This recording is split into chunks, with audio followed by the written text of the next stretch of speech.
Well, good morning, everybody. I want to thank you for being here. We've got quite a few folks here, members of our staff, and this is a big day, an exciting day for all of us.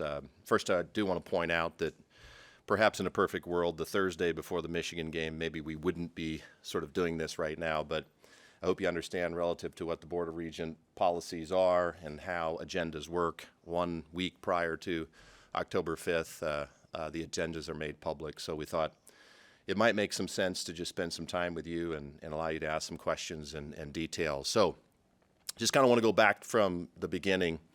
I think it was about 4 or 5 months into my tenure. It was January of 2022. We sent out a survey. Really important to me. Obviously, we've talked a lot about our fan base, and we've talked about the importance of our fans to the athletic department.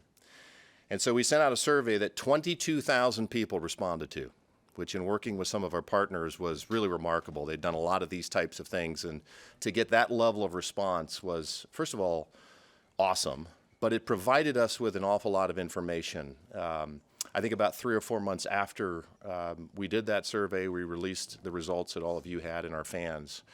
And so what I want you to know is that as we've gone through this process, in the next year and a half, we created an executive team of businessmen and women leaders across our state to truly dive into a holistic vision for Memorial Stadium.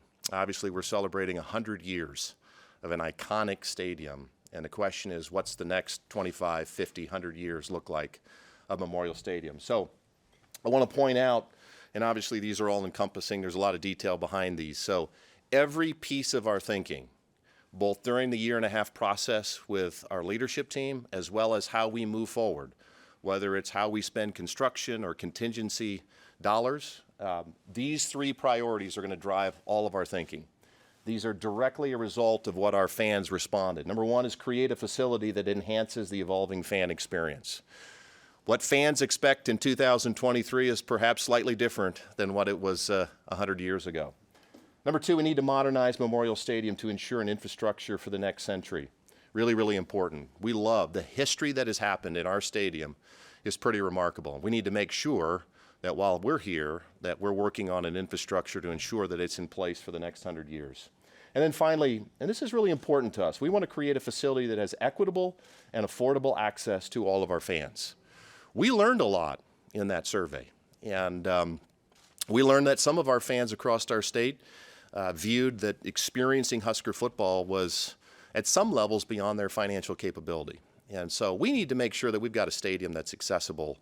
I think I mentioned publicly that as a result of this process that we found out that between seat licensing fees and ticket costs, we're the 5th most expensive ticket in college football. So we literally went through every seat at Memorial Stadium. We know the revenue that is attached to every single seat within Memorial Stadium, so that's really important.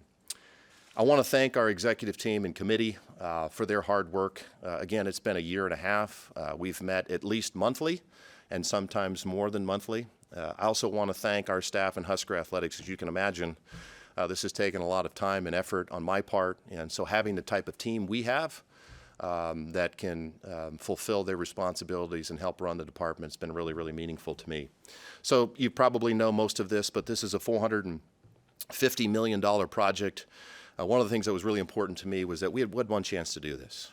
If we're going to do this right, we're going to do it entirely. So a holistic vision, not just a South Stadium vision, not just east or west, but important for me. And so I think what you'll see on that second easel there is, and these are rendering, obviously, as we move forward, there can be slight alterations, but really important to us that we had a 360 concourse. We really need to have our entire stadium connected. And then the benefit here is we actually can have a 270-degree connection on the second level. So obviously, South Stadium, a significant focus of what we're going to do here, but every part of the stadium, east and west and north, will also be impacted for our fan experience. We really view the South Stadium as an opportunity to really rethink things. I also want to point out that none of this, as you look at the next easel, none of what we're thinking relative to Memorial Stadium modernization would be possible if we didn't have the Go Big project come online. So we have 315,000 square feet of the Go Big project, and again, I always want to thank our donors for making that happen. But as a result of that programming, leaving West Stadium and North Stadium, that's what really allowed us to rethink how do we activate Memorial Stadium more than just 7 Saturdays of fall? And so what you're seeing across the country as over 100 years, as campus kind of grows into the athletics footprint, you're seeing and looking at ways to activate Memorial Stadium more than 7 Saturdays of fall. And so you'll see, and there'll be a lot more detail as we work through this. Obviously, this is part of the approval process. We don't have approval yet from the Board of Regents, and that's what we're seeking on October 5th. But we really look at this as an opportunity to do a number of things. Number one is to really integrate academic programming. So we did 3 things as an executive team. Number one, we went out to Wisconsin. I'm grateful for our partners out there. They had done an end zone stadium. We thought we could learn some stuff there. We went to Notre Dame, who had done a lot of academic programming within their stadium. And then finally, we went and visited the Cubs. And we spent some time with the Ricketts family and the Cubs leadership to see how they took an iconic brand, modernized it, found new revenue streams, and created an incredible fan experience for all of their fans. So we envision, and we worked with Kathy Ankerson, the Senior Vice Chancellor of Academic Affairs on our campus, and she worked with all the deans, and we identified 120,000 square feet on the east side that's going to be available for academic programming. Right now, I think they've identified about 60,000 square feet of need. So there'll be some flex space for them. This won't replace classrooms, but it may be some experiential learning type opportunities for students and some growth there. South Stadium, really passionate about this, and this is really driven by a lot of our donors, a significant desire and interest to really embrace our students. It's really, really important. Our students are going to be our donors. They're our alumni. They're our future business leaders. And I think the athletic department can do a better job of making the student experience, as well as the band, a much more integral part of what our game day environment looks and feels like. And so a real focus there. We look at community engagement, and some of this is still, sort of yet to be determined. But one of the things that I think we can do a much better job, and I learned this in my prior experience in Omaha, is the importance of using assets that you currently have to impact the greater good. So how can we use some of our assets and facilities that maybe have a broader impact than just our student athletes? Maybe it's our undergraduate population, community, local high schools. Some of that is a little bit undefined, as well as some of it, but will be really important that we have that opportunity. And then obviously on the north side, that's still the home of Husker athletics and some evolving opportunities within the medical space. I think you all have recently probably recognized or heard that we've partnered with UNMC and Nebraska Medicine, and really passionate about making sure that our student athletes have the highest level of medical care possible. So that's sort of the vision. It's $450 million, $225 million we hope to raise privately.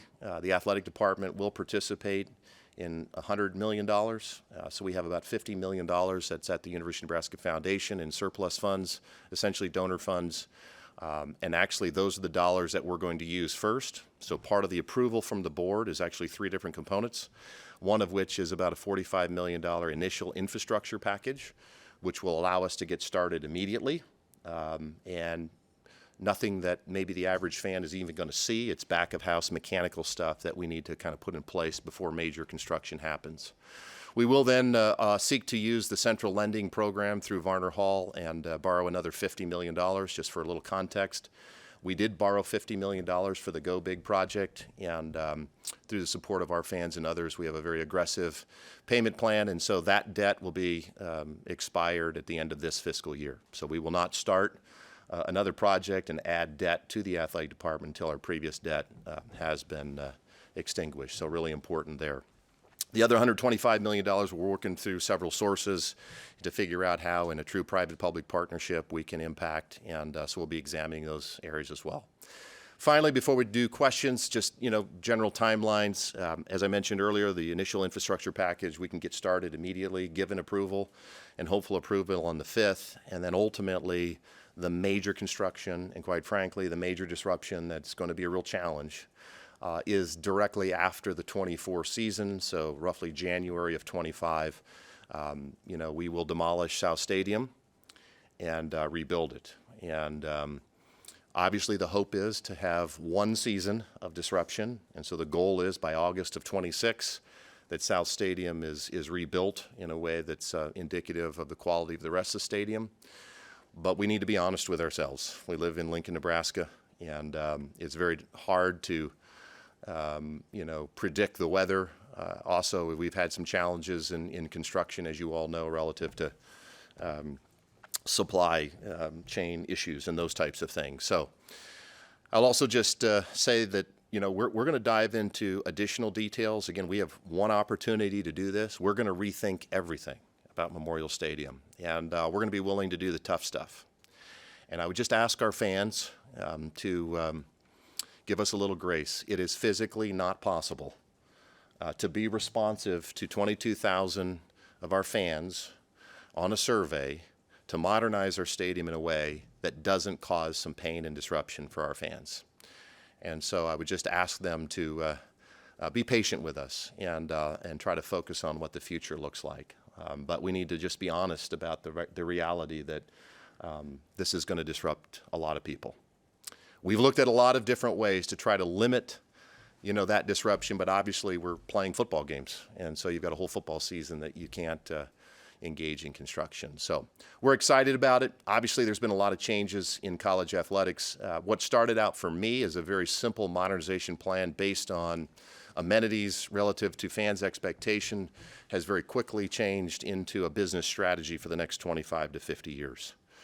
We're very proud in this athletic department that we do not receive state taxpayer dollars or student fees to fund our annual operations.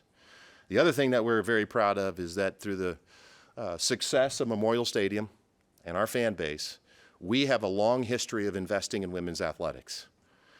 92,000 people don't show up at Memorial Stadium to support volleyball if there wasn't a previous history under previous leadership of having a broad-based, successful athletic department. So for us, this vision is about ensuring that we have those revenues, find new creative entrepreneurial revenue streams that for the next 25, 50 years ensures that we do not become a burden on our campus, taxpayers and student fees, and that we can continue to invest in our women's athletics program so we can be as competitive as we've been for the last 10 to 15 years. So with that, I'll stop rambling and allow whatever questions you might have. What went into the decision to demolish South Stadium as opposed to renovating it?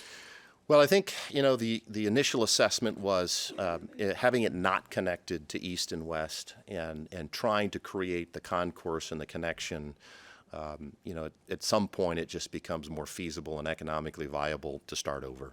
I know our partners looked hard at that renovation. Can we find a way to just renovate it within so we don't disrupt some of our fans? But the decision was made. And again, part of what we want to do is we really want to connect East and West all the way up high. So you're really creating a true bowl. There's a competitive component to this as well. As we think about the band down in South and all the student section, our goal is we want this to be the best place to watch a college football game. And so there's more than just the stadium itself. We've got work to do outside the stadium. But at the end of the day, for me, what do we do to make this the greatest environment? It also allows you then, Amy, to think about some different diversification in different types of seating. So right now we have club seats and we have suites. And what we've seen and learned is there's lots of different ideas and options. There's ledge seating, there's loge boxes, there's some diversity in how we look at that. But more importantly as well, as I mentioned, equitable and affordable, we have got to solve our ADA problem in Memorial Stadium. It has not been addressed and it isn't right. And so part of this strategy is, again, to deal with those sensitive areas that have not been addressed. And by starting over in South Stadium, ADA is a very significant component of that. So what we'd love to do, and again, I want to be very careful here. Number one, we don't have approval. We're confident. Number two, as we get into the details, some of the manifest and all that might look different. But the goal is we'd really like to have chair backs, if possible, East and West and South. North Stadium is going to be a challenge, and we don't think we can get chair backs in North Stadium because of the tread depth. We don't believe by code we'd be allowed to get that done. But that would give us still some opportunity to view those seats differently.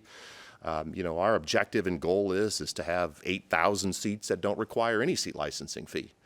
And so we need to find a way to make it more intuitive for our fans at various levels and have amenities that match, what that investment looks like. What are the challenges of a stadium reseat and just the grandfathering of the ticket prices that you have, and how do you kind of make this all work when you take out 9,000 to 11,000 seats? It's a great question, Sean. We're going to have the courage to address all of it. And there's going to be strong opinions on all of this. And at the end of the day, I think really what we're charged with, and that's why I've always loved assembling people a lot smarter than I am to help hold us accountable. This is not Trev or the athletic department unilaterally making these decisions. We're going to have good, smart men and women, business leaders who are going to help us think through this. But the only way to create some of that equity is to examine some of that. And, I don't want to, there's no definitive answers yet on what we plan to do, but absolutely we intend to take a hard look at the grandfathered clause and how that impacts the rest of our fans. The reality is if you look at putting in the modern amenities that our fans would like, the physical structure of Memorial Stadium remains the same, but you're going to have a 10 to 12% reduction in capacity just based on widening aisles, putting handrails, doing the things from ADA and other things that I think a stadium in 2023 really demands. I was going to ask about the capacity. You see that in like the high 70,000s when it's all said and done, or what are you thinking? Well, I don't want to say a number that I get held accountable to, and everybody, you said, I've learned that. But I would envision, based on it's going to be in the mid 70,000 range, plus or minus somewhere in there. So I can also tell you that this is not an effort to try to decrease supply, increase demand, and use a decrease in supply to increase ticket prices to force new revenue. That's not really what this vision is about. This vision is about the amenities, and those are the ones that ultimately drive that 10 to 12% reduction. That reduction, the larger reduction when the South Stadium is demolished, only impacts, to be clear, the 2025 season? That is our goal, Mitch. So the goal is by August of 26. The reason why I say it's a goal is if anybody else built a house in their life, and remember when you're told it's going to be available in October and then you move in May? So it's the same issue here. Obviously, we have the best and brightest that are working on this, and the goal is the summer of 26. We're ready to go. At least in the seating. Maybe there's some back of house stuff in South not done, but I think there's some creative ways.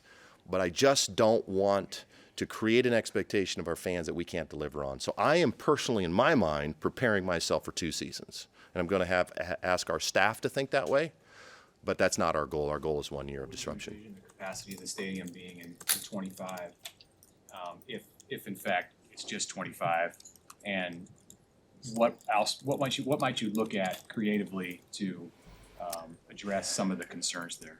Yeah, so that's what some of the people in the back of the room's job is going to be. They're much more creative and smarter than I am. But yeah, if it got done prior to the 26 season, that's back to that 10 to 12% reduction overall that would be contemplated. So again, these are just broad numbers, but I think it helps perspective. Like today, let's say there's 22,500 people that are seated in South Stadium. When it's done, if you have, ADA and wider and you have chair backs, you're going to get 18,000 people back in. So the physical structure is the same, right? But based on the modernization, the comfort levels that our fans desire, there's no alternative other than that reduction. Is there a temporary plan for what you're going to do with that massive student section that's there right now, in for 25? Yeah. What that'll look like? We don't have that plan finished. Again, this is part of the disruption, and our team has, started thinking about what could we do that, while is not going to placate everybody, could be a hey, let's do this in the short term and maybe even, but I don't want to get into that yet because we don't have any. First of all, we don't have approval. Secondly, we don't have that detailed thinking. But I assure you, we will do what we can to make whole and make right our students and those affected in South Stadium. And there will be those affected in all parts of the stadium. This is not just a South Stadium issue. The reality is almost everybody could be impacted. How many new luxury suites are going to be added to the stadium? Not sure. We are looking at additional suites in South Stadium. I guess I mentioned some of the more diversity. I think some of the trends are, and again, I don't want to say we're doing this. These are the things we're thinking about. Some of the trends nationally are premium seating closer to the field, right? Again, your mind can wander quickly. We've got a training table that exists today with a kitchen that we won't need anymore as it goes over to Go Big, but do we use that to rethink a new club lounge that has field level access? I'm not sure, but these are the types of opportunities that Go Big is presenting to us now, Sean. So we're going to look at, there's also a trend of suites that aren't as big. A lot of our suite holders have said, hey, it's hard to find 28 people to get them to go to every game. What if we had the same amenities in a smaller? So we're going to look at diversifying some of these premium areas that, again, meet market demand. We do think there's market demand. We have a waiting list in our suites. So we do have a waiting list in some of the premium areas. But this is not a vision and a strategy for those premium spaces. It's adding those premium spaces creates additional revenue streams that will help us offset some of the debt we need to take out and to pay for some of the improvements for the rest of the stadium. You mentioned fan comfort, especially when it comes to South Stadium. What's your message to those fans who've, kind of been uncomfortable for 20 years when it comes to especially bathroom and concessions? Well, we're sorry. I'm not sure what else to say. Our son, when he was younger, went to a game in South Stadium, and he still said he has PTSD from that experience. He's now 25. But I tell you, just, to me, I watch our fans. So much of this to me is things like whether they're escalators or additional elevators. I mean, we need to make it more intuitive and easier for Husker fans to support their team. And I look at the effort that some of our fans put in to get here every Saturday, and it is really remarkable. And we can never take that for granted. And so, I don't know how to respond to that, Adam, other than to say how incredibly grateful that we are for sticking with us. We know that there's an issue there. How great would it be that people coming from the Haymarket can walk into South Stadium, and if they sit in North Stadium, they have a concourse that connects? There's just some basic fundamental things. I think there's some security things as we move forward that'll be important here that we're going to try to assess. So I just hope the basic message is that across the board, we're going to try to dive into every possible detail. I also want to say we're not going to be perfect, but they will never be. There'll be mistakes. They will never be, a coordinated effort to alienate any of our fans. You anticipate you anticipate reducing the amount of student tickets that are sold because now you're going to have less seats in South Stadium. You're going to put students. No, there. that's not the effort. And frankly, I don't know where that's going. We have not had that type of conversation. I will tell you that very early on. So we've pressure tested this. We wouldn't announce this if we didn't think we had support in the private community. But a very consistent message from our donors was how important to them embracing the student experience at Memorial Stadium was. I mean, so we're I mentioned Kathy Ankerson. I mean, part of what we really want to think about is, as prospective students and undergraduate helping in enrollment, how do we activate athletic department resources to help our campus, And so as students and their families are walking across campus, what if they ended up at Memorial Stadium? And this is your home as a student, So those are the types of things that, we want to do. We want to embrace the band. We want their experience to be, as good as our student athletes' experience is, quite frankly. We have not, in my personal opinion, we need to raise the bar in that area.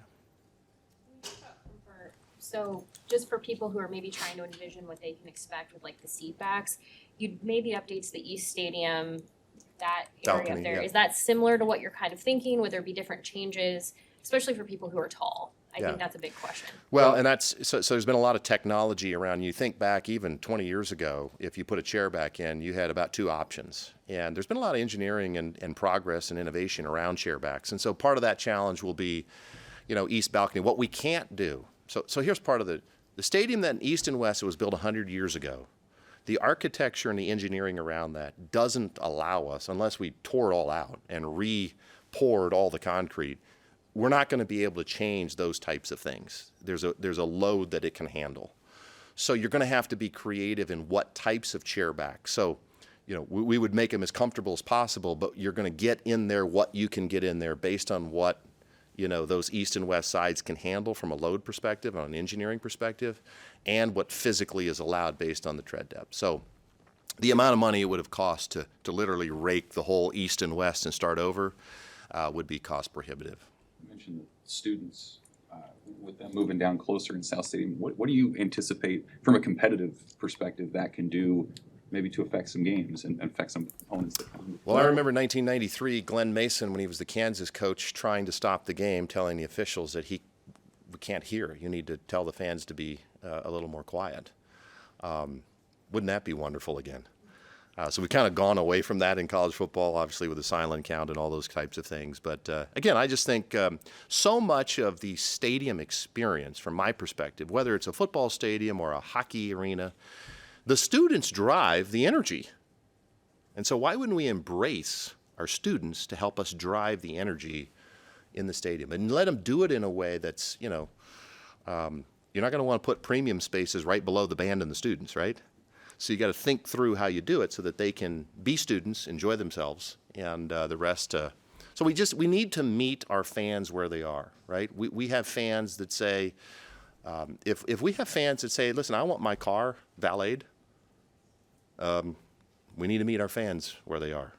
So we'll think through all that kind of stuff.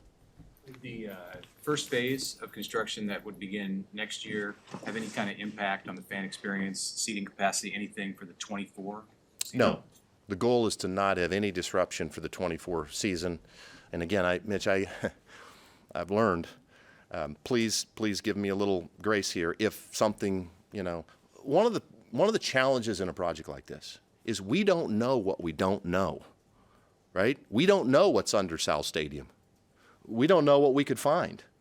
I know when they built Go Big, this was prior to my arrival, I think there was some soil issues, there was things that you don't know when you start. So the hardest part is really clearly communicating this, and this will happen, here's the details, because as we dive into this, now the one thing I think we do feel good about, and I give a lot of credit to previous leadership here, is a lot of the mechanical things you're worried about. Oh my gosh, this is a 100-year-old stadium. Do we have hundreds of millions of dollars of, and we don't think that's the case. Obviously, there's upgrades needed, but we think some of the major mechanical stuff that's part of a stadium like this is actually in pretty good shape.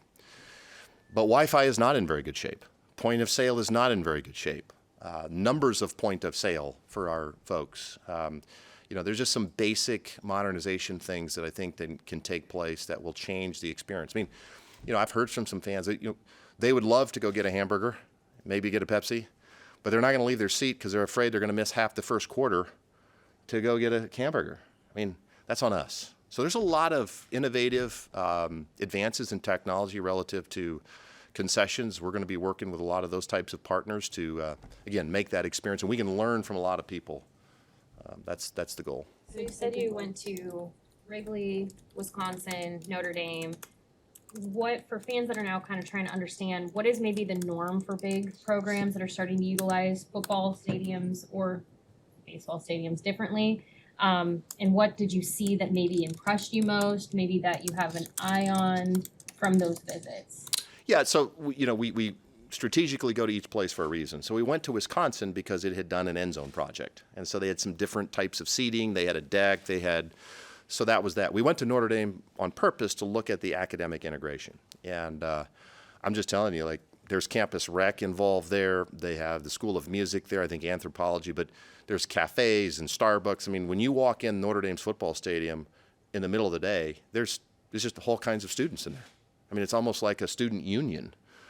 So I'm not sure that ours will look exactly the same, but it's like, hey, you have this incredible asset. Why aren't we rethinking it?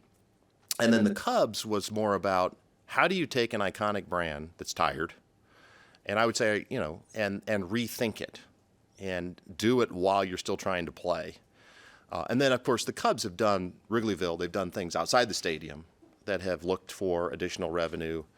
But they have had a very detailed approach to really looking at what the fans want. So they have certain fans these are our die-hard baseball folks. Like they're going to come and they're doing, taking all and then this is our fun group. They really don't care about baseball. They're just here to have a good time.